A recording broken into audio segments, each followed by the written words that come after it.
नमस्कार, आप देख रहे हैं मिथिला समाचार। जैसे कि आज 9 सितंबर हो गया, जैसे कि हर एक अपडेट लगभग एक दिन छोड़ के एक दिन हम लोग अपना कोलकाता रेप मर्डर केस में अपडेट देते हैं। जैसे कि आज जो है सो घटना का 1 मंथ हो गया। 1 मंथ में क्या सब अपडेट है उसको हम 30 सेकंड में शॉर्ट एंड फॉर्म में करते हैं। जैसे कि हम लोगों ने बताया था कि 9 अगस्त को हुआ था घटना, उसके बाद 10 अगस्त को सीबीआई ने संजय राय को गिरफ्तार किया था। उसके बाद जो है 14 तारीख को कोलकाता पुलिस ने अरेस्ट किया था। कोलकाता पुलिस के बाद जो है सो मामला कोलकाता हाई कोर्ट में गया था। कोलकाता हाई कोर्ट के बाद ये मामला जो है सो सीबीआई के पास 14 अगस्त की रात में फिर वहाँ पे 4 से 5 हज़ार आदमी उपद्रवी जो है सो वहाँ पे हमला करते हैं।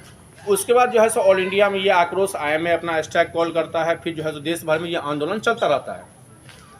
अभी तक का जो अपडेट है 1 मंथ हो गया। उसके बाद जो है सो 2 सितंबर को संदीप घोष जो तत्कालीन प्रिंसिपल थे उनको अरेस्ट किया जाता है। उसके बाद उनके साथी को अरेस्ट किया जाता है। लगातार सीबीआई इसमें 50 से 51 जो है सो सहयोगी प्लस बॉयज़ प्लस जो ऑनलाइन जो खाना मंगाए थे उसके सहयोगी पूरा डॉक्यूमेंट में होता है। संदिग्ध जो पॉलीग्राफी टेस्ट होता है, संदीप घोष का ही पॉलीग्राफी टेस्ट होता है, उसके संजय राय का पॉलीग्राफी टेस्ट होता है, उसके साथ 4 साथियों का पॉलीग्राफी टेस्ट होता है।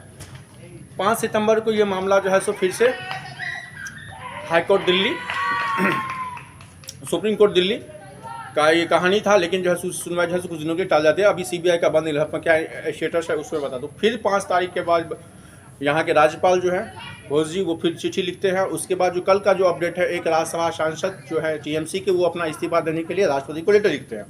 और लगातार इस मामले में ममता बनर्जी 2 बार PM को चिट्ठी लिख चुकी है। और उसके बाद उन्होंने 3 सितंबर को विधेयक लाते हैं जिसमें वो अपनी 10 दिन के फांसी की सज़ा की मांग करते हैं। लेकिन वो विधेयक उपराज्यपाल साइन करके जो है ये अभी चला जाता है राष्ट्रपति के पास। राष्ट्रपति वहाँ पे सिग्नेचर करेंगे, उसके बाद ये कानून बन जाएगा। अभी तक का ये अपडेट है इस केसेस में। कल फिर एक राज्यसभा सांसद जो है इस्तीफा की मांग करते जो कि TMC के राज्यसभा सांसद हैं, उन्होंने अपने आप को TMC से प्लस राज्यसभा पद से इस्तीफा दिया। खास करके कोलकाता पुलिस प्लस ममता बनर्जी पे काफ़ी सारे आरोप लगा रहे हैं। इसके बाद ये जो है सो ED और CBI का ये मामला प्रिंसिपल के जो है सो घर से लेके उसकी स्कूटी, उसके बंगला, उसके 8 ठिकानों पर छापा पड़ता है। उसके बाद उसके जो मतलब कह सकते हैं जो क्लोजनेस डॉक्टर होता है उनसे भी पूछताछ होती है, उनसे भी जो है कथा कहानी होता है। फिर बताया जाता है कि क्या है नहीं है। उसमें 2-3 चीज़ें जो है सो लास्ट 2 and 3 डेज़ में जो अपडेट आया है उसमें जिस तरह से उसके पेरेंट्स ने जो कोलकाता पुलिस से नाखुशी बताया है, खास करके जो उस रात में 2-3 पुलिस वाले आते हैं उनके डॉक्यूमेंट पे उनके पेरेंट्स से जो सिग्नेचर करवाते हैं, उसके बाद ये कहानी आती है। इसके बाद अभी का जो अपडेट है लगातार 7 डेज़ तक बीजेपी अपनी जो है सो हर एक जिला वाइज अपना प्रदर्शन करती है। खास करके ये मुद्दा अभी भी जो है सो 1 और 10 तारीख को जो वायरल होता है, जो एक चिट्ठी जो संदीप घोष का जिसने उन्हें PWD को चिट्ठी लिख के ये बताया कि इन ऑर्गेनाइजेशन का जो टूटा फूटा है उसको उन्होंने PWD को सिग्नेचर करके जब 9 तारीख घटना 10 तारीख को रीनेशन का लेटर जो है ये इशू अभी बवाल मच रहा है। अभी तक का ये अपडेट है।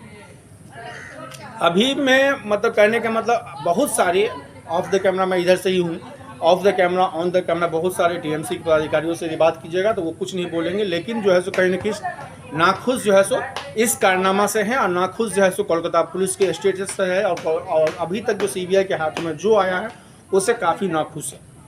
ये है कोलकाता रेप मर्डर केस में अपडेट। दूसरा पहलू जो हम लोगों ने टाइटल दिया था उस पर हम लोग बात करते हैं जम्मू एंड कश्मीर की जो स्थिति है